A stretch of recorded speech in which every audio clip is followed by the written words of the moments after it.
Welcome to the Ingress Insights podcast, hosted by PkmnTrainerJ. Ingress Insights is a podcast about the Niantic game Ingress. Listen each week for the latest news, updates and rumours. Let us know your thoughts by leaving a voice message or emailing us at the links in the show notes.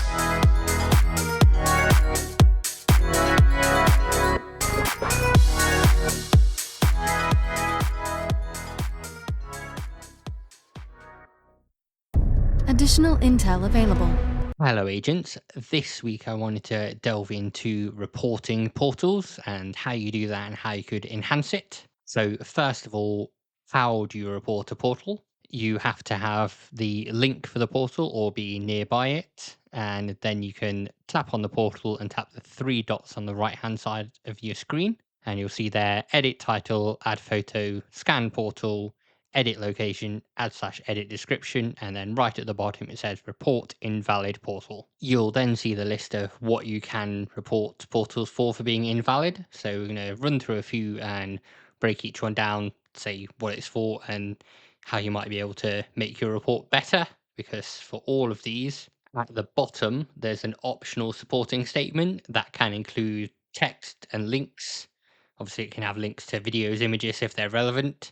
So you can help to enhance your report if you believe the portal should no longer be in the portal network. The first option you could choose from is unsafe access. So obviously this is pretty self-explanatory. It's no longer safe to get to that portal. This doesn't include that you can't access it yourself. So if it's at a location that only a few people can access, that's fine. It's not unsafe to do that. However, what you can do is use the Scanniverse app and upload a splat, so a scan showing how the access is unsafe, and then include the link on there in your supporting statement. You can also use geotagged photos, so when people use a GPS camera app when they're making their nominations for a supporting photo, you can do that, upload it to somewhere like Imager, and then include a link to that image to show the staff that it's no longer safe to access that.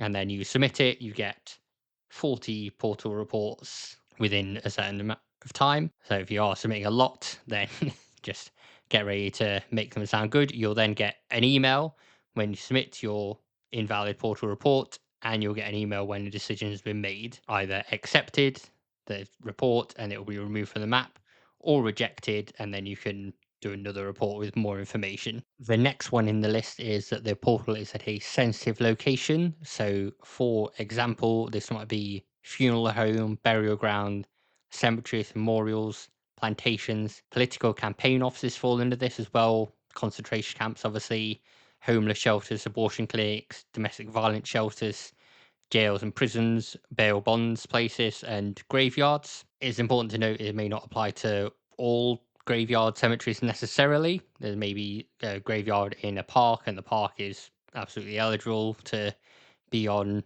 Ingress, but maybe the cemetery is not, but there's things around that area. So that's one you may treat with a bit more caution and provide additional links showing why it's a sensitive location and using a supporting statement there to help out that, say maybe linking to the cemetery, linking to the memorial bench and saying it's not a significant person, things like that. So it's a bit more of a fine one on that with the sensitive location. You'd have to confirm why it is and isn't on there. The third option in the list for the invalid portal report is that the location does not exist. I'd hope that was fairly obvious when you're reporting it to say the location no longer there. However, what may help there is, again, doing the splats for Scanniverse to show that it's no longer there, or the tagged photo, uploading that to a website and linking to that, as well as maybe Google Street View if that's up to date to show it no longer exists last time the Google car passed by there. That one's pretty easy to get extra information on there and say it doesn't exist. The next reason you might choose for reporting an invalid portal is abusive content.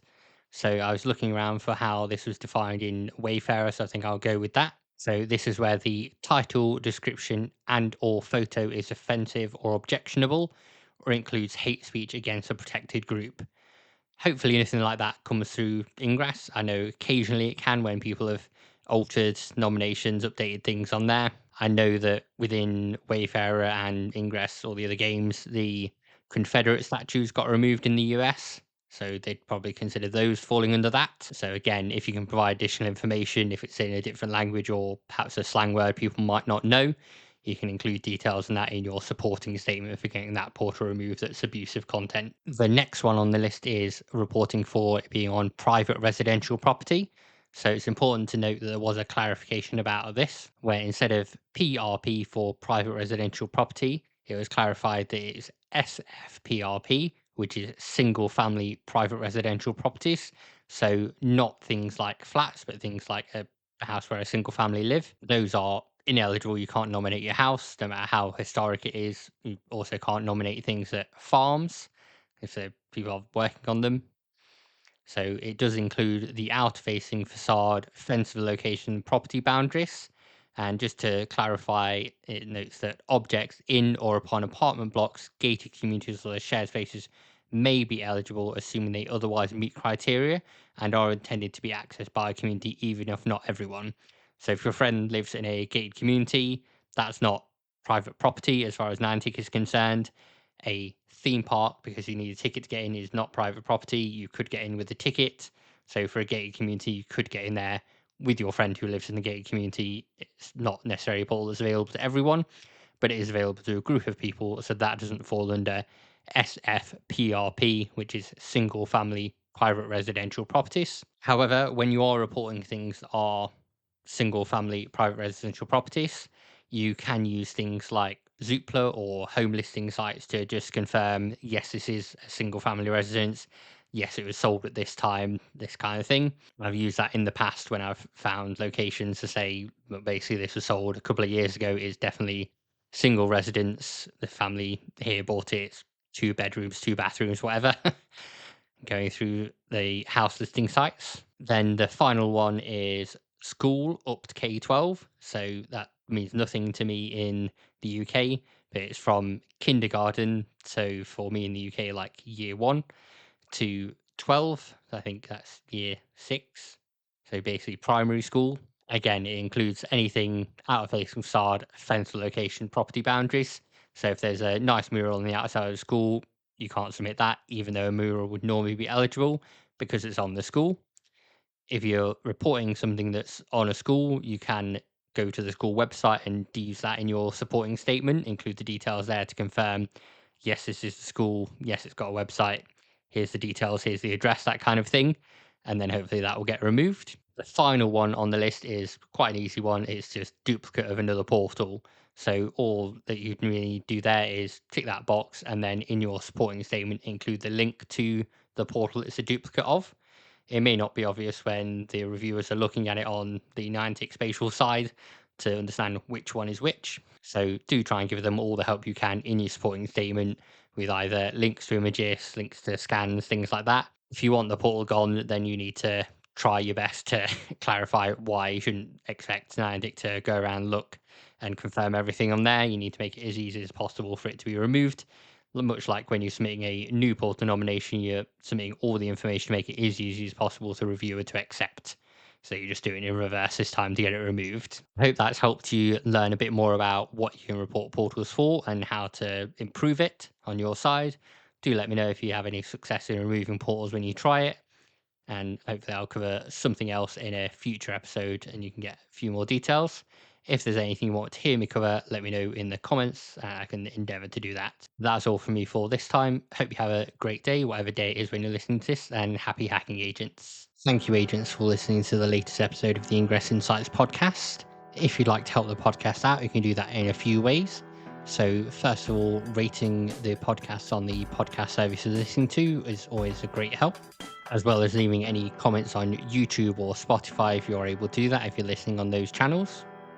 Ingress Insights also has a merch store over at tpublic.com/user/ingress-insights, where you can pick up badges and pins and t-shirts with the Ingress Insights logo on, and a few other little bits. There's also the Ko-fi store page, which has previous episodes of the podcast if you want to download those. They'll be out in batches over the next few months. You can also follow us on social media. So the main one we use is Instagram, which is under the name ingress.insights. And we also have a Blue Sky and a Threads, which you can find linked on the show notes to follow on there. If you have any feedback or episodes you'd like to see, or bonus episodes, things you want to cover, or you want to come on and chat about your experience playing Ingress, do let me know. You can contact us via email as well. And the email address is just ingressinsights@gmail.com. So you can send us anything there, voice messages, things you want me to discuss in future episodes, or anything you think I've missed and need to cover next time. Thank you again for listening, agents. Hope you have a great day and happy hacking. Intel package transferred.